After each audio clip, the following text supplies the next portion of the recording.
The 2025 election, I'm going to take it as my election, not the senatoriables election. Okay? Mas gusto kong mag-focus doon sa Dutertista vote. Mas gusto kong mag-focus doon sa Dutertista vote. And I'm gonna tell you why. Kung sino ang i-endorse ni PRRD at ni Inday, yun ang iboboto ko. Pero, my vote is going to be heavily influenced by them. Bakit ko sinabi yan? Okay, bakit ko sinabi yan? Kasi, we really need to show our power. We really need to show our power. Okay? Yung mga Duterte supporters dyan, you really need to show that we have the numbers. Okay? Now, it's not about who's going to win the senatorial. Alam mo, pag yung mga iboboto nating senador, di ba lang talaga control dyan eh. Pagka naging senador yung mga yan, maraming bagay na gagawin yan na kaiinisan natin. I'm pretty sure kahit binoto mo yan, kahit hindi mo yan binoto, huwag kayong umasa ng paradise dun sa mga ibinoto ninyo. But, if we are able to show na yung Duterte lineup ay naipanalo nating lahat, we are going to have the power. We would be able to make a statement that, hey, you guys, the power is with us. We can put you there. We cannot put you there. Kaya you better listen kapag nagsalita ang Duterte votes.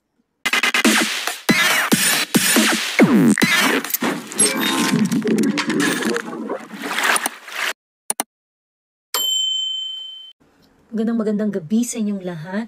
Nag-aano ako, tinatry ko na i-impute yung mga flood control project. Nasa Manila ako, di ba meron tayong list ng flood control projects? Uminom ng alak, Mom Jo, kaya naman pala eh. Di ba meron tayong flood control projects na kiniklaim ng DPWH na nakumpleto from July 2022 to July 2024. Ayan, okay. Yung 5,000 something na na flood control project. Alam mo, ilan ang representative sa Manila? 6 ang representative sa Manila. And then, ang mga representatives na yon ay sila Ernesto Donicio, 1st District, Rolando M. Valeriano, 2nd District, Joel R. Chua, 3rd District, Edward Michael Maceda, 4th District, William Irvin C. Tieng, 5th District, and Bienvenido M. Abante. Okay? Ito yung catch. Nung tinitingnan ko yung mga flood control project, alam mo kung kanino mga area napunta? Number 1, Ernesto Donicio, 2nd, Valeriano, 3rd, Chua, at saka kay Bienvenido Abante, 6th District. Sila yung mga mararaming flood control project. Yung ginugel ko sa Ernesto Donicio, parang, bakit kaya siya maraming flood control project? Hindi ko naman siya masyadong naririnig ngayon. Yung pala siya yung bumabanat kay Inday Sara tungkol dun sa escort ni Inday Sara. Pagkatapos si Rolando M. Valeriano ng 2nd District, alam nyo naman na siya ang bumanat kay Inday Sara through privileged speech para i-investigate yung confidential funds niya, 'di ba? Joel R. Chua, alam rin naman natin, maingay din to at laging kinikriticize si Inday Sara ng bonggang-bongga. Tingnan mo. Joel Chua, Sara Duterte. Ito yung mga sinasabi niya kay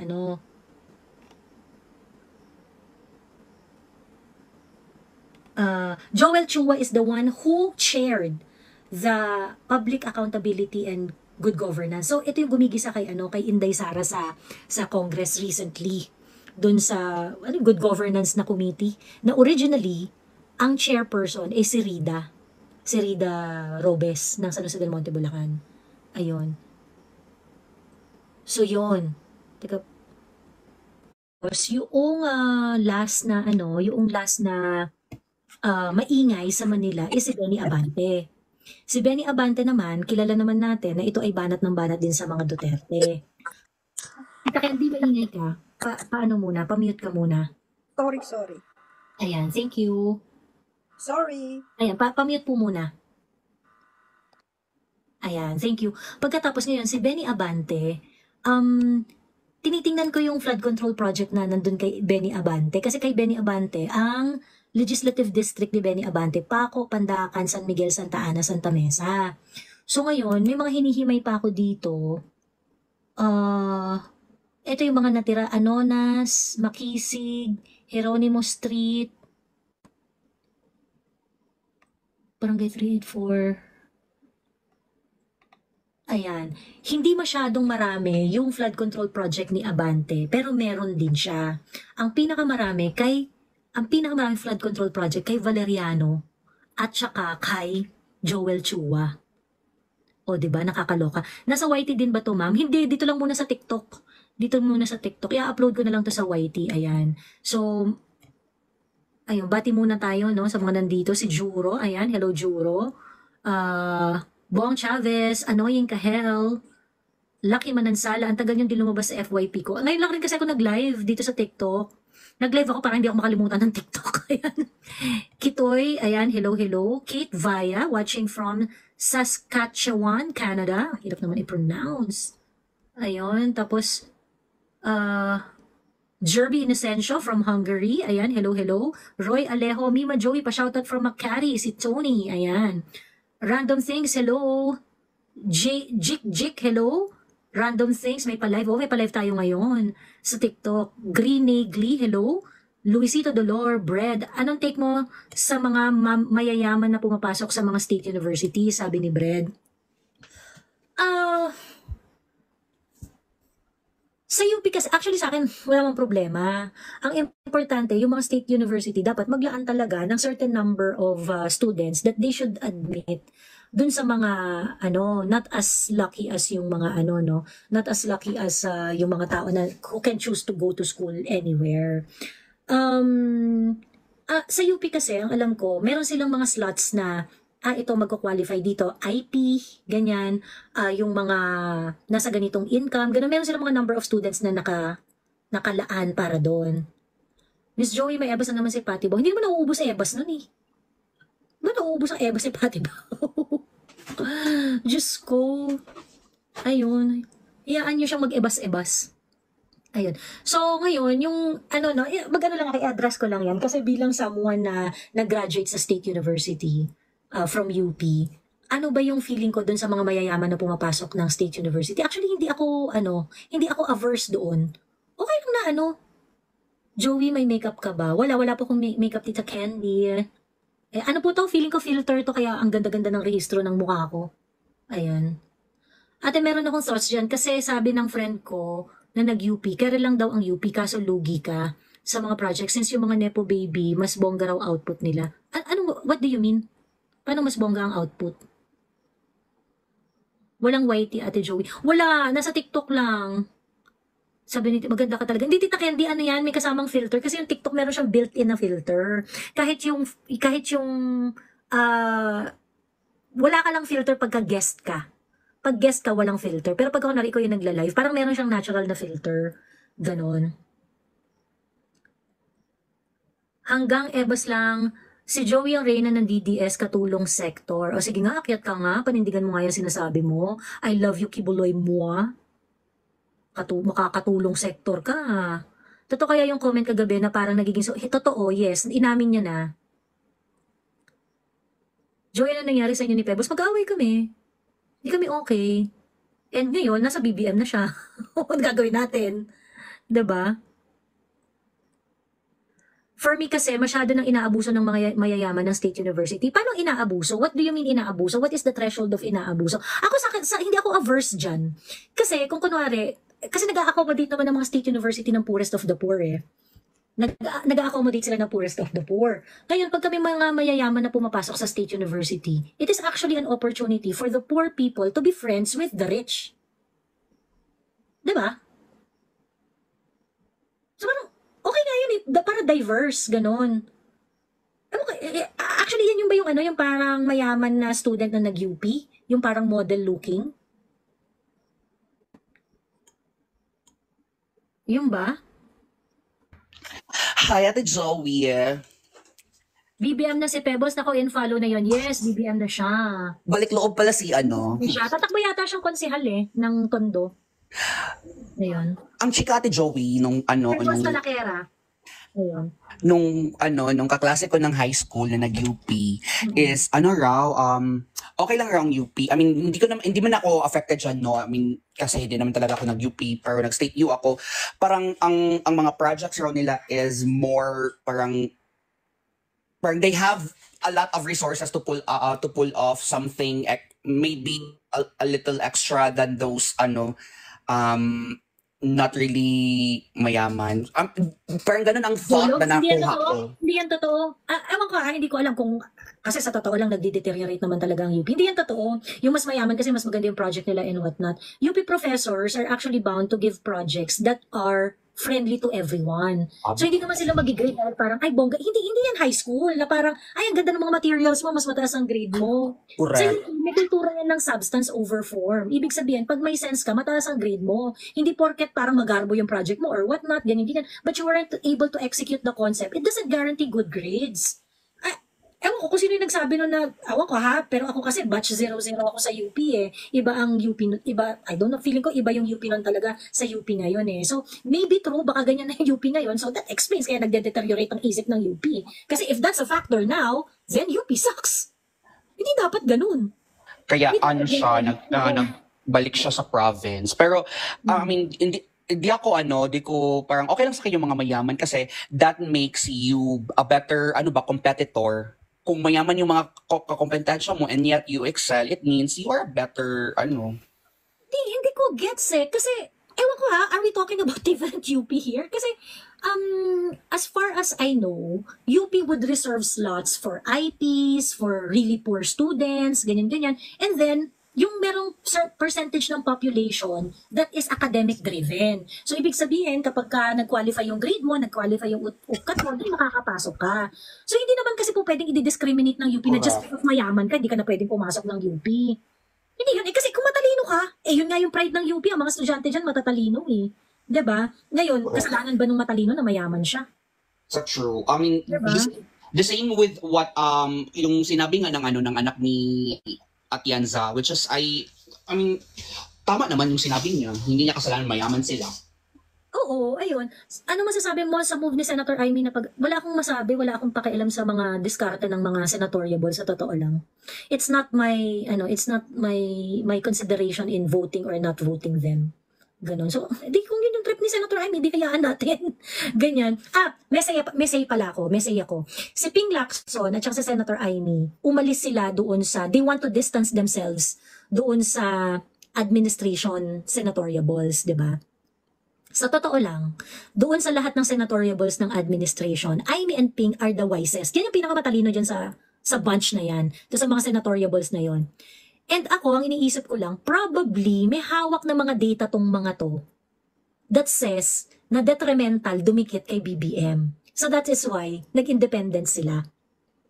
So ako tingin ko may wisdom yon in terms of them having more chances of winning. Kaya sila nag-independent. So pretty sure, baka meron silang nakita niyan, baka nagparan ng survey na yung mga yan or whatnot, tapos nakita nila na ay puta detrimental pag dumikit kay Bongbong. That doesn't really reflect well on BBM. Kasi 'di ba kung talagang gusto mo manalo lang at confident kang mananalo pagka dumikit ka sa administration, ba't ka pa aalis? Pero ate, ang ano ko ba is bakit ganun ang nangyari, 'di ba? If you're a leader, you should at least know na tawag ito na isa kayong goal. 'Di ba? Tapos exactly, that really reflects bad on BBM kasi parang bakit hindi confident yung si Ping at saka si Amy na may panalo mo, 'di ba? Bakit hindi sila confident na, bakit pagdidikit di ba, bakit they want to distance themselves to you? So, it does not reflect to BBM well, yung pag, yung pag-distance ni Amy at saka ni Senator Amy at saka ni Ping Lacson, di ba? So, ibig sabihin, without the, let's just be objective here, yung mga nasa senatorial lineup, I think ang smartest dyan talaga is si Ping Lacson at saka si Senator Amy. Why would they choose to do something like that? These are the kind of people that are data-driven. And I'm pretty sure, yung mga actions nitong mga to, kinakalculate nitong mga to. Now, I do not really care about their chances of winning or whatever. But yung fact dito is that, if they want to distance themselves from BBM, it means, hindi sila ganun ka-confident na mananalo sila with BBM on the side. And that does not speak well of BBM.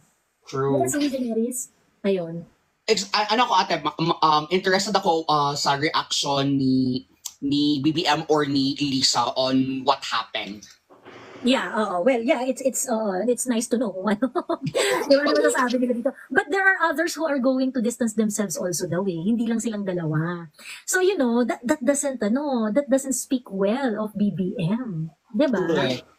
Ganon. Ayun. Okay, teka, i-close nga natin yung UP issue kasi may nasabi dito na nadadominate na daw ng mga burgis ang UP. Sabi niya ganon. Well, kasi ganito yan. UP is open to everyone. Okay? UP is open to everyone. Imbis na magalit kayo dun sa mga estudyanteng mayayaman na nakapasok sa UP, dapat sa UP kayo magalit na mag-add kayo ng mas maraming slots sa mga hindi mayayaman na estudyante. Ganon. I do not know now, no? Kasi ibang UP na yung ngayon eh. Ang tagal ko nang wala sa UP eh. Before, yung sinasabi ko nga, meron talagang X number of percentage ng mga estudyante na makakapasok ng UP because IP. Okay? Because poor. Okay? Yung dalawang yon, dominating factor yon para kung kunwari nag-upcut ka, yung upcut grade mo, pasado, pero let's say hindi siya mataas. Hindi siya mataas. Ipa-prefer ka pa rin ng UP na tanggapin. Ganon. Even if merong mas matataas sa'yo, kaso nga lang, mas mayayaman. Merong ganong qualification ng UP. Merong ganong qualification ng UP. Meron silang ganong rule. Okay? And then, certain percentage of student, free for all yon. Ang labanan doon, yung GWA mo ng upcut. Yung exam ng upcut. Ano yung naging grade mo doon? Ganon. So, ngayon man nagsasabi na nado-dominate ng ganyan, ganon. Well, siguro, dun sa part na free for all, mas malaki yung chance na makapasok ng mga mayayaman. Kasi usually, sila yung mas may access sa review and whatnot, ganyan. Yung mga ganun. Huwag kayong magalit dun sa estudyante. Magalit kayo dun sa UP na, well, baguhin yung system ninyo. Or, you should help students from public school to, get better grades sa UPCAT para makapasok sila sa UPCAT. Ganyan. Maganda sila mababash dun sa estudyante. Parang, she's just one student. Diyos ko po. Baka magiging gano'ng karaming estudyante yung nakakapasok. And ako sa totoo lang, I do not mind kung mayroong mga mayayamang estudyante pumapasok sa UP. Kasi sa totoo lang, pwede naman pumasok yan sa ibang school pero pinili nila sa UP. Why? Ang makakasalumuha nila dyan, all walks of life. 'Di ba? And nung nasa UP ako, diverse talaga. Meron akong kaklase na binibigyan ng nanay niya ng allowance, barya-barya. Sobrang hirap talaga. Meron na kaming kaklase noon na sorority sister ko. Puta, hahatian talaga namin ng pagkain every lunch. Kasi wala siyang pambili ng lunch. At the same time, meron kaming mga kaklaseng super yaman na instead of magpalaba siya ng damit, bibili na lang siya ng bagong damit. Kasi lahat ng damit niya marumi. Ganun! Bibili na lang siya ng damit niya for the next 2 weeks kasi marumi na yung mga damit niya. Pero Ate Joey, with that issue, I think, pwede natin tignan yung ginawa nga ng Harvard na yung diversity kineso nila. Kasi 'di ba more on Asians ang nakakapasok instead of the blacks. Mga Asians. Oo, dahil yun. Pero parang binabaan nila yung quota, something ganun. Oh, then that's the function of the university. 'Di ba? That's the function of the university. So, if you want to accommodate equitably, di magbago kayo ng rules. Correct. Ganyan, kung kunwari, gusto ninyo mas maraming mahihirap diyan. O itaas ninyo yung number ng students na i-admit ninyo na mahihirap at saka IPs. 'Di ba? True. Tsaka sila siguro magpigibang sila doon sa mga matatalino sa senior high or parang junior high para sigurado sila na makapasok sa UP kasi I don't think so na worth it din ang pag-UP mo kung it is handed over to you. Well, it's not. What do you mean it's handed over to you? You have to pass UPCAT. Like, hindi ba? ata ba? Like, for example, diba, ang suggestion is to increase more mahihirap and such. Pero of course, dapat mahirap ka nga. Pero Mahirap, we still have to pass UPCAT. They still have correct. to, being poor will not get you to, UP. You have to pass UPCAT. Ngayon, let's say, sabihin natin, yung grade mo is not, mas mataas sa'yo.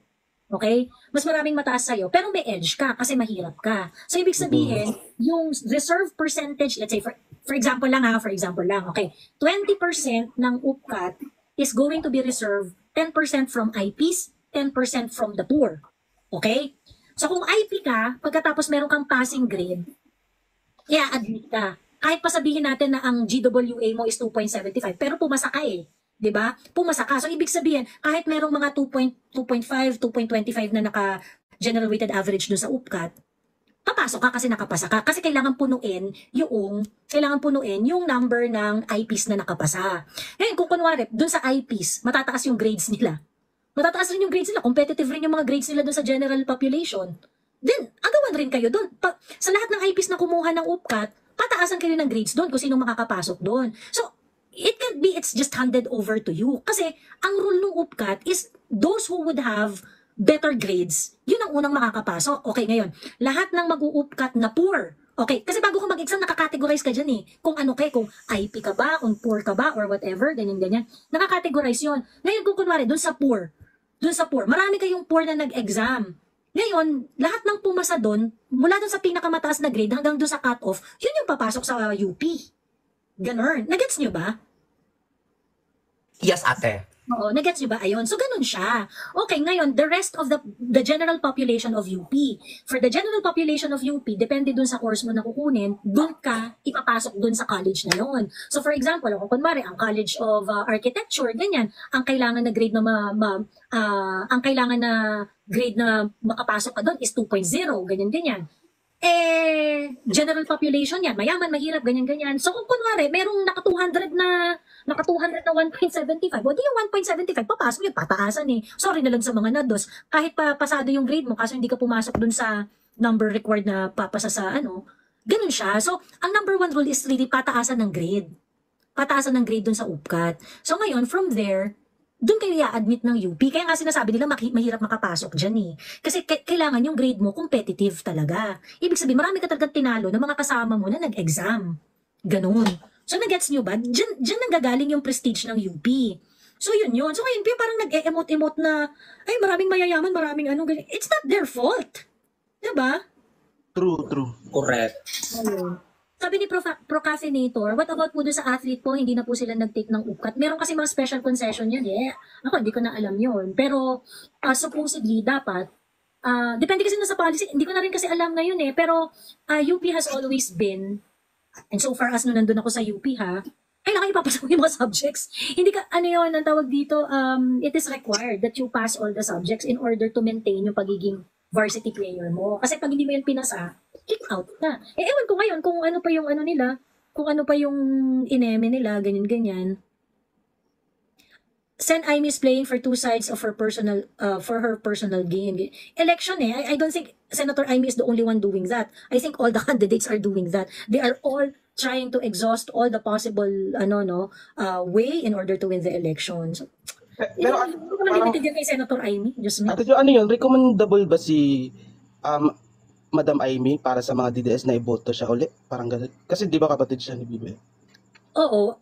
Sa totoo lang, hindi ko alam kung nakinig kayo nung live ni Kuya Miko, nung nagpunta ako dun sa live ni Kuya Miko.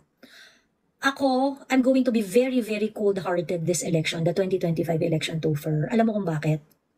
Sa totoo lang, wala man talagang mangyayari sa 2025 election na the 2025 election, I'm going to take it as my election, not the senatoriables election. Okay? Mas gusto kong mag-focus doon sa Dutertista vote.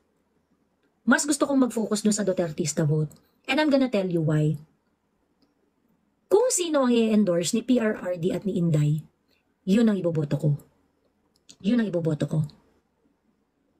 Naglabas na ba? Wala pa naman silang nilalabas na. Wala pa silang nilalabas. Pero, my vote is going to be heavily influenced by them.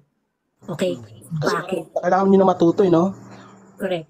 Bakit ko sinabi yan? Kasi, we really need to show our power. Okay? Yung mga Duterte supporters dyan, you really need to show that we have the numbers. Okay? Now, it's not about who's going to win the senatorial. Alam mo pag yung mga iboboto nating senador, di ba naman talaga control dyan eh. Pagka naging senador yung mga yan, maraming bagay na gagawin niya na kaiinisan natin. I'm pretty sure kahit binoto mo yan, kahit hindi mo yan binoto, huwag kayong umasa ng paradise dun sa mga ibinoto ninyo. But, if we are able to show na yung Duterte lineup ay naipanalo nating lahat, we are going to have the power. We would be able to make a statement that, hey, you guys, the power is with us. We can put you there. We cannot put you there. Kaya you better listen kapag nagsalita ang Duterte votes. you better listen kapag ang Dutertista nagreklamo, kailangan yung makinig. Ako yun yung concern ko. Sa 2025, I'd rather have the Dutertista vote consolidated, vote in accordance to the Duterte-aligned politics. Okay? It doesn't mean na parang, nakukitan kasi ako sa yung IP, kaya kita binoto. No! Boboto ako according to dun sa alignment ng mga ano kay Duterte, kasi kay PRRD or kay Inday Sara. Boboto ako in accordance to that. Not because idol ko kayo mga senador kay iba. No, of course not. Of course not. But, but what I want to establish is that I want to bring the power to the people. Na kapag naipakita natin na kaya nating maglagay dyan ng Duterte-aligned politician, whether kapag nanalo sila, they're going to, they're going to follow the Duterte kind of politics or not, it doesn't matter anymore. Kasi sa totoo lang, the 2025 will not gonna bring any massive changes to our country. But, we can actually teach all of them that the power is with us. Diba? Ayun. Ganun lang kasimple. Feel ko naman, Ate Jo, yung Duterte, pipili na sila ng solid na para kampi talaga sa kanila. Kasi, di ba, sa nangyari na. For dapat talaga, makumpleto yung lineup. That's the prerequisite. Kailangan, mag-endorse sila. Well, ako nga kanina nung sa live namin ni Kuya Miko, sabi ni Kuya Miko, well, alam mo, madam, sa totoo lang nagdadasal pa ako na sana yung pipiliin nila. Kasi wala naman talaga tayong choice. Kung sino lang ang nag-file ng candidacy, yun lang naman ang candidate. So, yung preference natin na ideal, it's not gonna happen. It's really going to be a game of numbers. And so, if it is a game of numbers, we have to show up. Hello, Miss Joey. Be cold-blooded. Hindi yan about na parang, boboto ko to kasi magaling to. Hindi, putang ina ninyo. Pakita natin. And if we are going to fail to vote on a certain way, mahirapan na tayo sa 2028, mahirapan na tayo sa mga susunod. Kasi, disregarding. Miss Joey, can I speak? Wait lang, Roy.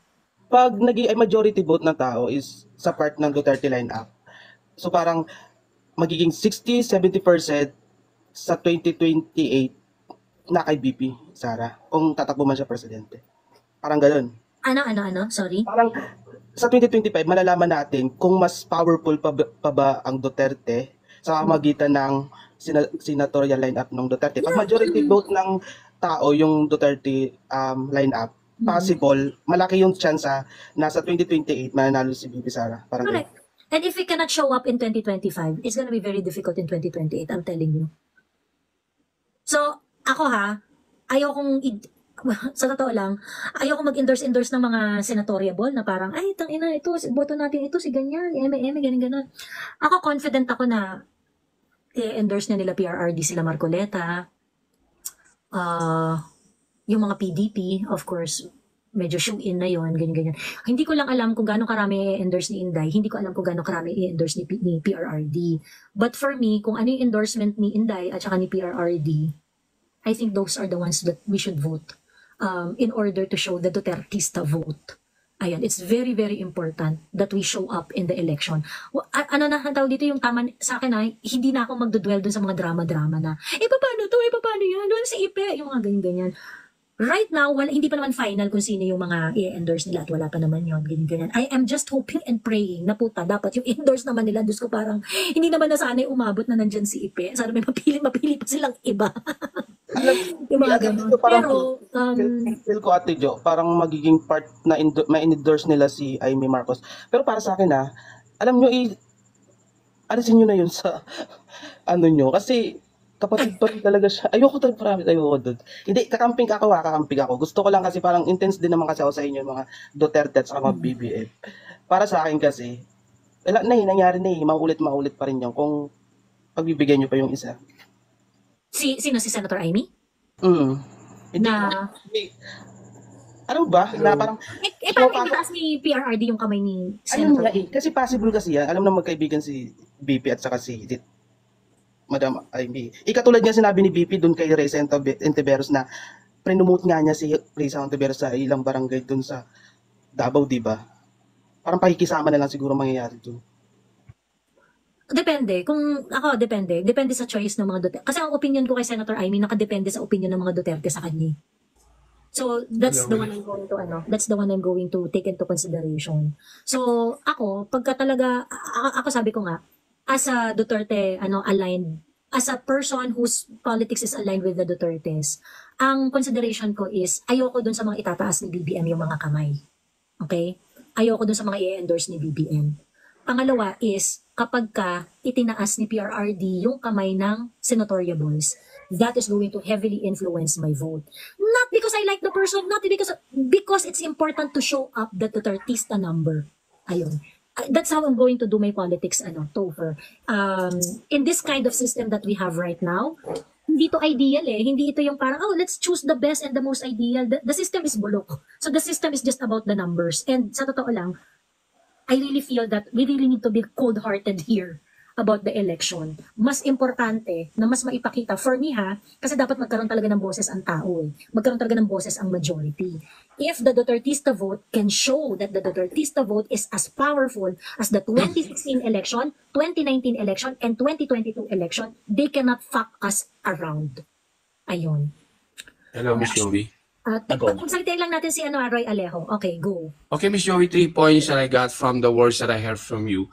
Power, ideals, and numbers. When it comes to power, ang nakikita ko magkakaroon ng power war dito sa darating na elections because of numbers. Numbers kasi dahil sa ideology ng kung sino dapat nating iboto o hindi.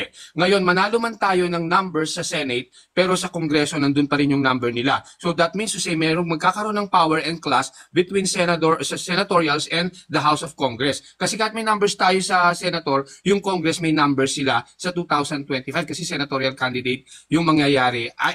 Hindi ko alam kung may congressional election sa 2025. At doon sa sinasabi mong ideology, oo, tayong mga Pilipino, lalong-lalo ka na ako personally, naniniwala ako sa'yo.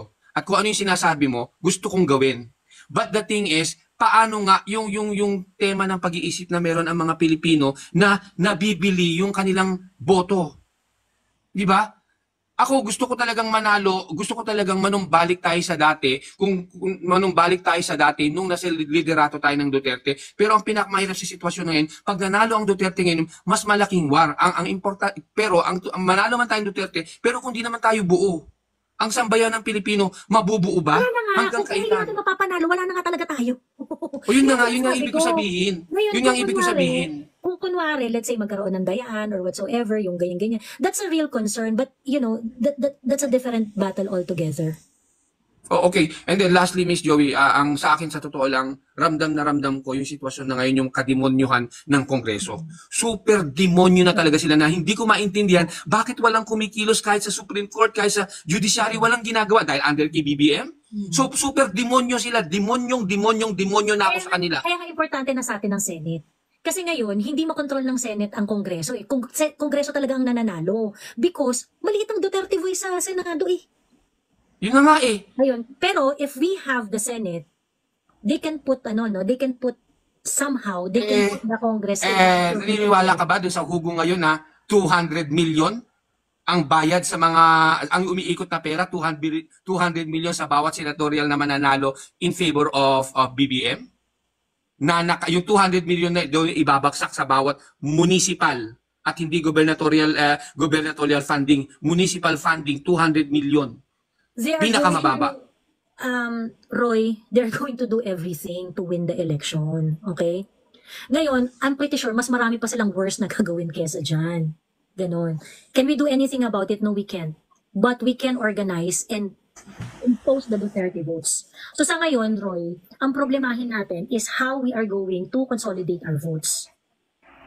Ganon. Kasi ibang mga problema, mag-e-exist talaga yan. But can we do anything about it?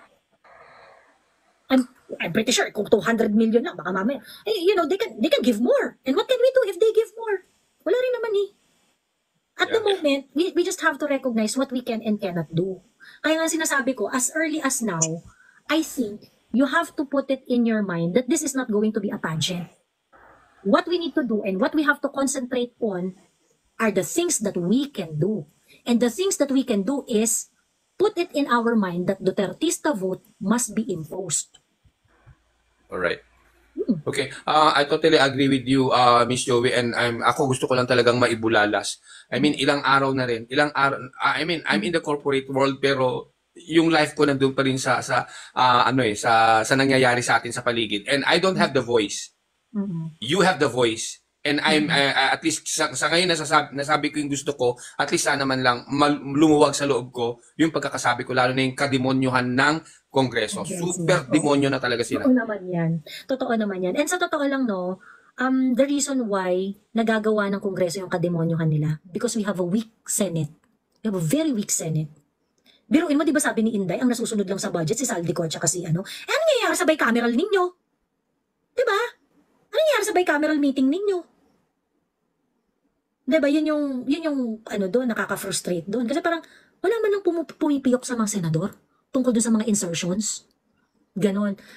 Well, kagaya nga ng sinabi ko, kapag pag dinominate natin ng Senate, mas malakas yung boses ng Duterte-aligned politics. But does that mean na, they're going to do what we want to do? It's not a guarantee. And wag rin kayong parang maglagay ng mataas na expectations dyan. Think about the 2025 election as an opportunity to make a statement. And that is the Dutertista vote. Yun ang focus natin dapat lahat. The Dutertista vote. Ayun. So, ngayon sa akin, kung sino i-endorse nung matanda at saka ni VP. Hindi dahil sa gusto ko yung mga in-endorse nila at mga pinag-aano nila. Simply because I want these politicians, these assholes, and these congressmen to understand that if we want someone to win, we can. Ganun. Yes. Yes, Random. Last election, medyo nag-explorative kasi ako. So, kaya naboto ko si Risa Hontiveros. Miss Joey, baba na ako, okay na ako. Okay, Roy. Thank you, Miss Joey. Oo, nakapaglabas na ng sama ng loob si Roy. Ay, makakatulog ka na ng mahimbing. Ayan. Kasi I really thought na she will be like at least the voice of the real opposition and such, but it turns out otherwise. Kaya yeah, in this coming election, whoever Duterte or whoever Digong raises hand, and as well as VP, kahit anong pa yung background nila, I'll vote for them. Kasi ginawa ko din naman yan before nung binoto ko si Jinggoy. Kasi 'di ba, sabi during that time may mga campaign nung medyo hindi pa masyadong halata si PP na sabi niya iboto natin yung mga medyo mahihina, hindi masyadong maganda ang background pero possibility to win so that walang opposition na manalo. Kasi yun din yung nila before Walang lason na manalo, di ba? Oo. Walang lason na manalo. Ayun. Yung mga question na, Miss Joey, sinong number 1 mo na senator? Sa totoo lang, ayoko na, hindi ko nasasagutin yung mga ganyan. Sa totoo lang, wala akong pake. I don't think 2025 election will change the Philippines drastically.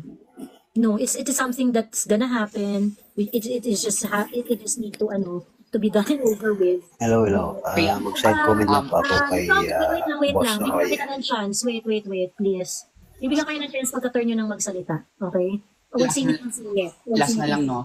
Kaya ate, kahit si Ipe pa yan, iboto ko yan si Ipe. Ganun na lang talaga. Kasi, di ba, remember last election, there were warnings or there were signs na dapat hindi natin iboto yung mga nakaupo. But we actually neglected those signs that Digong provided. So I think maybe there is something about Ipe na nakita niya na we're not yet indulged with. So, yeah. Wala na akong pakialam. Wala rin akong pag-asa kay Ipe, sa totoo lang. It's not really about them. It's not really about the candidates. The 2025 election is about me, about my vote, about the Duterte votes. Correct. So it's not really about them. Wala akong bilib kay Ipe, sinong number 1 senator, wala rin akong pake. Sino ba i-endorse? Wala rin akong pake. Ganun. I just want to impose the Dutertista vote. Correct, ate. Yun na lang talaga ang yun na lang ang basis ko talaga. Alam niyo kung bakit? If these politicians see that we can make people win, they cannot ignore our voice if we say, hoy mga putang ina ninyo, isoli niyo yung pera ng PhilHealth. from National Treasury. Hoy mga putang ina ninyo, ayusin niyo yung foreign policy ninyo. Hoy mga putang ina ninyo, gantong gawin ninyo, ganyan ang gawin ninyo. Because, time and again, we were able to prove that we can make people win. We can put people to power. Diba? So ngayon, kapag naipakita natin, this has been done in 2016, 2019, and 2022. Pero noong mga panahon kasi na yun, PRRD was in power. At this point, ang nasa power is BBM. So that, mas matindi yung burden ngayon in order to impose our voice. Kasi ito, makinarya yung kalaban natin. Diba? Makinarya yung kalaban natin. Now, even if BBM is the incumbent, pero naipanalo natin yung mga tao na hindi maka-BBM, that makes a huge statement, and that will enfranchise us even more. Na this time around, hindi nyo kami pwedeng ini-ignore putang ino, diba? Ayun. So, ang concern ko the 2025 election is about my vote. Is about the Dutertista vote. Ayun. Ayun. Teka, pagsalitan muna natin si Haya. Hello, Yun lang baba lang ako para to give others a chance to... Okay. Thank you, Random. Hi, good evening. Hi, Miss Joy. Good evening, everyone. I have 3 points now regarding that. First is I will probably vote everyone na i-endorse ni VP kasi considering her experience with BBM, I'm pretty sure she will be very careful na considering with the people she will endorse or trust, no. And also yung also considering then yung slate ni PRRD kasi parang all the more to trust PRRD kasi naging tama siya eh. Tama siya, diba? So I think their judgment would be whoever they will support, meaning na tawag nito, nasala na nila. Second point is it's going to be very dirty. Yeah. And I hope na whoever yung the VP or PRRD will endorse will be in their slate will be like extremely battle ready. Kasi feeling ko it's not just the local yung awayan dito eh. It's also there's also the external factor, 'di ba? Kasi may 1.6 billion na budget yung US for anti-China propaganda.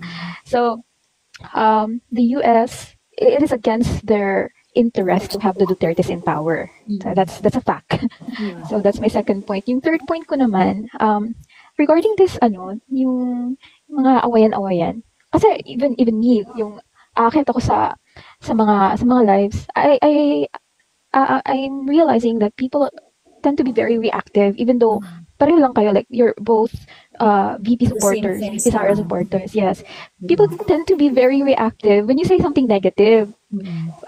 Even just one negative factor, parang tigilan na natin ang drama kasi we will all have disagreements kasi we are not a monolith, and that's a good thing. So and that's something we have to accept. But I hope we don't get stuck in the petty things kasi there's only one thing that we should be united over, which is our love, charot, and care for our country's future.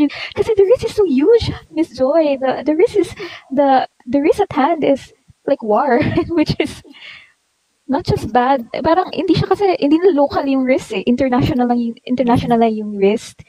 So I hope people maisipan yan ng mga tao. And Miss Joy, lastly, may tanong ako kung na-discuss niyo na ba yung documentary yung sa Al Jazeera documentary ni Alice. Late ako eh. Hindi ko pa na-discuss na. Hindi ko pa napapanood siya. Pero yun yung tinatanong yun yung tinatanong ni Migs, tama ba? Oo. O yun yung tinatanong ni Migs. Pero may input kasi ako eh, but I can say it later para continue. Sige, mamaya. Sige, mamaya. Sige. Okay, yun na yung 3 points ko. Sige. Ayan. So yung ang sa akin really, the election is really about us. I do not want to make it a pageantry na parang, sino mas maganda, sino mapula ang hasang, sino ganyan. I am more concerned on making a statement to empower the people even further. Kasi nakakapagod, putang ina, since 2022, criticize tayo, hindi tayo pinapakinggan itong putang inang gobyerno na to eh. If we remind them that, you know what, we are the ones who can really put people into power, then they would not be able to ignore us. Ganun. Ngayon, naiintindihan ko yung mga concern niyo, sinabi ni Roy, tama naman yun, na paano pag dadayain yung eleksyon, paano pag ganito, ganito. That's true. It's a challenge. And it may happen. But we cannot think about, at the moment, we should focus on the things that we can do. Okay? Kapag ako nagkaroon ng dayaan, nagkaroon ng manipulation and whatnot, that is a problem that we have to deal with. Diba? That is a problem that we have to talk about and deal with for another day. But at this moment, ang pwede natin gawin, and it is something that it is within our control, is to realize our power to impose our vote in 2025. Be cold-blooded, I swear. Be cold-blooded. Force our leaders to embody the Duterte politics. Duterte politics puts people first dun sa mga polisiya, di ba? Dalawa kay Inday yan. Mga ganun. Ayun. Anyway, Hail Hydra. Hi, Miss Joey. Hello. Nakakatuwa naman. Bakit? Kasi bilang operator, ito talaga ang gusto ko mangyari. Kaya nga nahiya ako dati umakyat kasi nga hindi tayo in agreement dun sa strategy na yun. But now, kasi talagang kailangan yung vote on a national scale na yung PRRD supporters, yung ipapanalo nyo yung kung sino man itaas na kamay ng matanda. Kasi the 2025 basically just holds the fort. Kasi nga may Bakit daw ako intentions. sorry, Hail Hydra. Bakit ko daw binlock? Hindi ko binlock, minumute ko lang. Pag tatanga-tanga masyado yung comment ninyo, muted kayo, utang ina ninyo. Hindi kayo pagtsatsagaan dyan. Pagkabobo yung comment ninyo, mute kayo. Ngayon, kung gusto nyo magsalita, umakyat kayo. Pag na-mute kayo, ibig sabihin, bobo kayo. Ganun lang yon.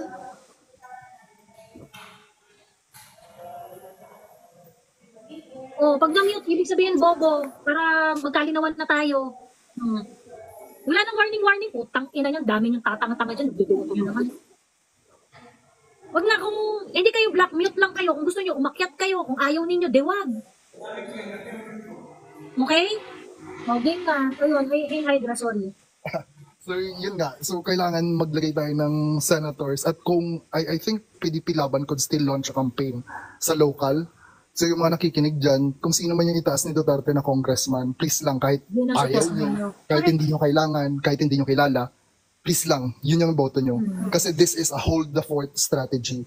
This is under the argument na hindi nila malo-launch yung changing ng constitution at hindi nila isisingit sa ngayon na election sa 2025. And well, kailangan kasi talaga ng plebiscite pag magkakaroon ng changes sa constitution. So, kung isisingit nila yon, please naman, huwag nyo din i-vote yes. And ang next ko na point, I just want to emphasize this kasi as political operator before, ang naging difference lang is that sa local kasi every 3 years lang. Kung mag-launch lang kami ng campaign, kasi nahihirapan din kami na ipapanalo namin yung mayor pero majority ng council sa kabilang partido yung nananalo. So wala talagang ordinances na nagagawa yung mayor. And that's what we're going to do this midterm na kung ano man yung mga alam naman natin ng samang intensyon ng administrasyon na to, mapipigilan ng mga ilalagay natin sa legislative. Because they owe their power from us. Diba? Exactly. Okay. And yun na nga, it really shows na the administration na malakas pa, may karisma pa yung Duterte na Pero gusto ko yung gagawin kong tagline yan, yung hold the fort strategy. Ayan. Gagamitin ko yan, Hail Hydra. Kinuha ko na. Ayan. sige. Sa akin na ha. Sa akin na. Yan. And lastly, kasi may nag-mention na yung 200M na budget. Hindi naman, it's not uncommon. Kasi congressmen, senators, pag talagang election, nagbibigay talaga sila sa local. However, kahit na nagbibigay, kahit na naka-stapler kasi yan. Naka-stapler yan sa sample ballots, yung mga cash na yan. They still don't win. Kasi hindi naman nila nakikita kung sinong binoboto nyo. Tanggapin nyo yung pera, but still, vote for those na yung ikakabuti, yung pinaniniwalaan nyo na ikakabuti ng bansa. However, I wanna emphasize na kahit ayaw nyo sila Philip Salvador, please lang kung itataas nyo ng kamay niya. Please lang. Manoli na tong, Vidal. Ang ingay ng background mo. Mute mo na kita ha. Ayan. Yun lang naman, Miss Joey. Sana lang we can make that move. to actually hold the fort this 2025. Yeah, yeah. It is something that is really needed to be done. It is something that is really needed to be done. Ayun. Okay, go Lingatong. Hello, Lingatong Vidal. Okay, ma'am. Ang maside comment ko lang doon sa kay Sir Roy kanina, bakit daw ang Congress parang naging demonyo na talaga. Siyempre because tingnan mo naman si Franz Castro, isang konbiktado na babae, nandun pa nagdadaldal pa sa Kongreso. Kaya nakikita ko yung mga move nila, sila yung mga party list, di ba? Ang party list, then sila nagtatago yung lahat ng mga leftist, lahat ng mga kaliwa, kalaban ng gobyerno. Nandiyan sila naglulublob sa party list. Tignan mo lahat ng mga bumibira kay BP Sara. Yung si Raul, yung mga UP man ng mga party list. Sila yun mga utak NPA yan eh. Yan yung mga kalaban ni Duterte nung panahon niya na Pero red-tag nila. let us not forget, party list system also produce Rodante Mercadota. Oo. Pero yung party list kasi doon sila nakakapasok yung mga na yan eh. Yung mga, di ba, nagdagsaan yung mga makakaliwa. Kasi maraming party list na nabibrainwash nila yung mga tao sa baryo. Yun ang problema doon eh. Kaya akala nila ng taga-baryo, matino ito, boto natin. Kasi nandun nga sila sa baryo, binibrainwash yung mga tao na ang gobyerno natin ganito, gobyerno natin bulok. Kasi natuto ako dyan nung nasa Mindanao pa ma'am. Nasira yung buhay namin dahil sa NPA. Matagal din kami nakalublob sa NPA. Pero nung nagising kami, ito na. Wala na kaming mga area kasi mainit naman sa sundalo. Naglayasan na kami sa lugar namin. Kaya yung mga property namin doon, kanya-kanya namin pinagbibinta. So, wala na kaming ngayon. Hindi, naging mindset namin ngayon, itong mga putangin ng mga NPA talaga, yan ang pahirap sa mundo natin, sa bansa natin. Kaya yung mga party list na nilitag, nasa mga naglilipana ngayon, na nakakala mo napakagaling nila sa Kongreso, mga piste yan mga salot yan Kaya, nung napanood ko yung mga vlog ng mga ganyan, nagre-ready din sila para sa election ngayon na para makapasok yung mga Kaya nga lingatong, ngayon, we really have to choose kung sino yung boboto natin. At base sa alignment nila kay PRRD or kay Inday Sara, dapat ganun talaga. So, yes, ma'am, yes. Yun talaga. Kung sino yung nandun sa Duterte team, dapat i-landslide natin yun. Yun dapat sundin natin yung mga team na yun. Kasi yun ang magbabago ng bansa natin Yes, Topher. Naniniwala ako dun sa pagdating sa party list na iboboto, 50% ng mga Pinoy nag-research talaga. Tapos 50% na mga Pinoy na kung sino na lang maboto sa party list. So ngayon, ang nangyayari, napaka-importante talaga nung vote na yun, no? Oh, actually, ngayon, in fact, ang chismis nga, si Lisa Marcos, gusto niyang magpapasok ng sangkaterbang party list. Kasi di ba may certain percentage ng seat sa Congress na party list. Sa totoo lang, yung makabayan block, yung kamatayan block, ilan lang naman sila Parang ngayon, Gabriela, Kabataan Party List, ACT Teacher Party List. 3 na lang sila ngayon They used to be many. Dati may bayan muna pa, may mga pa. Dati madami, ngayon 3 na lang sila. So, ibig sabihin, kumbaga, to be fair naman, the previous election, good job naman tayo in making them not win. Okay? But just like the hold the fort strategy na gusto natin gawin sa mga senador, ganun din yung gawin natin sa mga party list. 'Di ba? Huwag kayong boboto ng party list na ng party list na walang kwenta or hindi in-endorse ni PRRD or Inday Sara.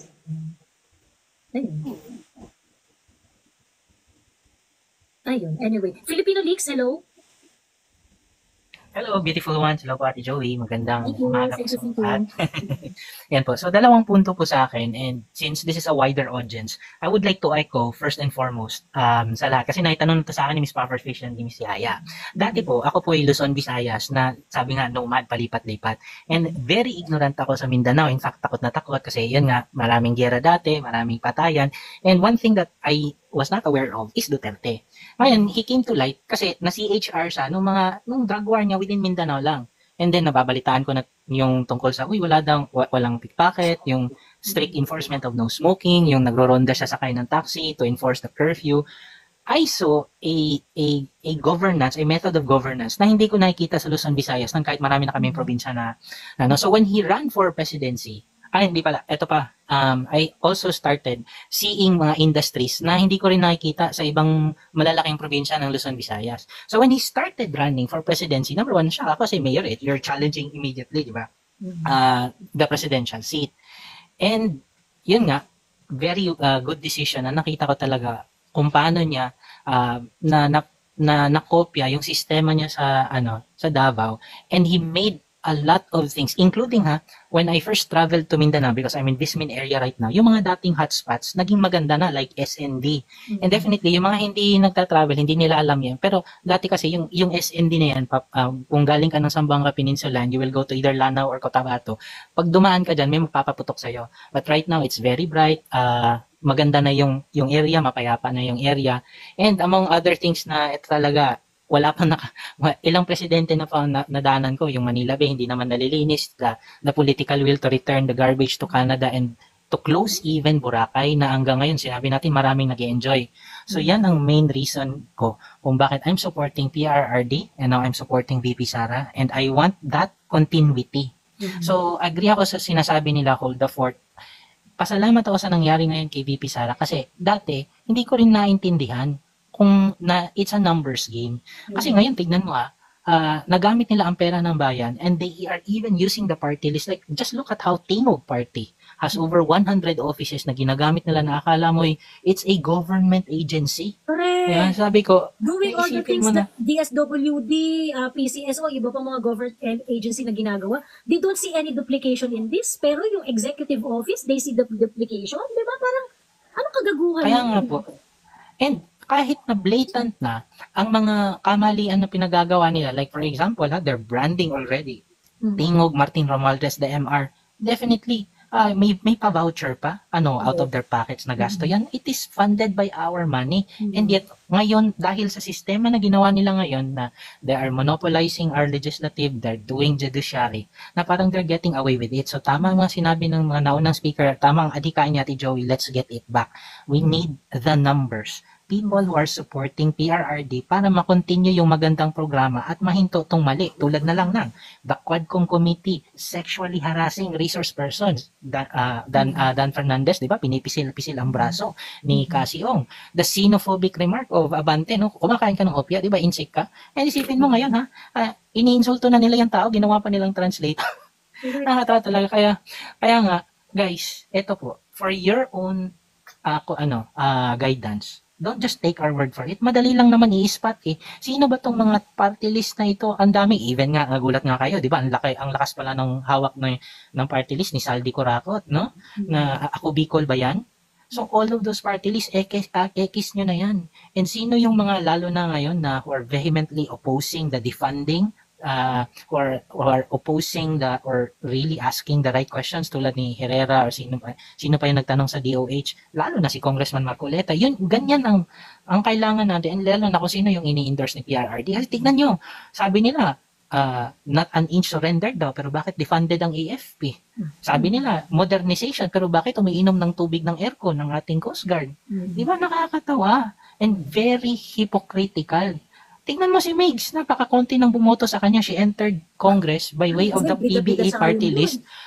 Pero, yung accomplishment report ng PBA niya, if you will just put value to it in terms of pesos, saan ka galing ng pera? Ng mga pinamigay mo na, mga mga health, mga di ba?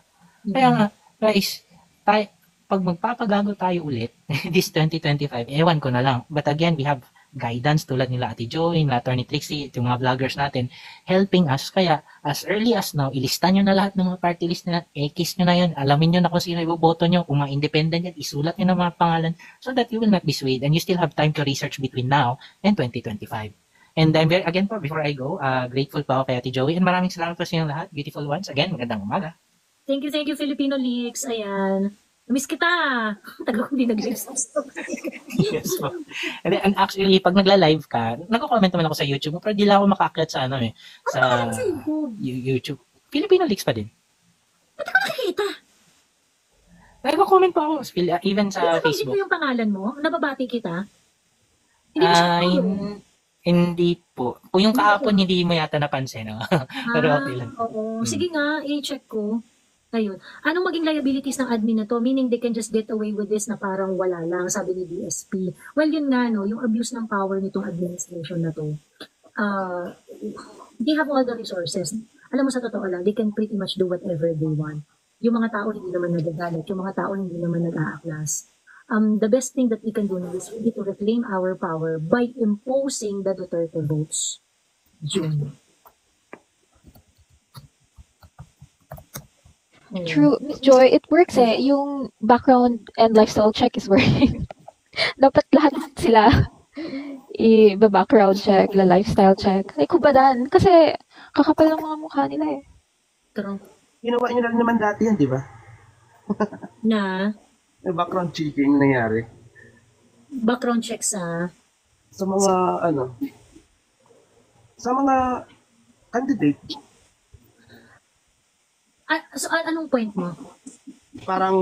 kasi parang pinupoint mo ate Joy na mag-street vote tayo sa i-endorse ni Duterte. Tapos sinasabi ni si Haya na kailangan pa rin i-background check. Hindi nga siya No, okay. Hindi, iba, actual tougher, I was referring to na actually we don't kasi people are expecting like some people are want na lalabas, mag-protest and all that.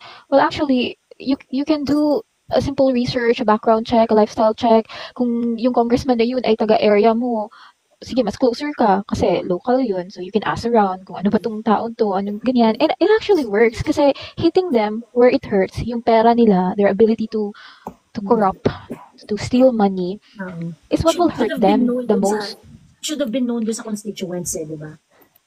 Yes. So I'm not referring to sa elections, yeah, that would definitely work din. Pero at the moment, kasi itong Congress natin, masyadong suspicious, masyadong abusive, then dapat ma-realize nila that yung population ng bansa natin, we are 100 million is stronger than them.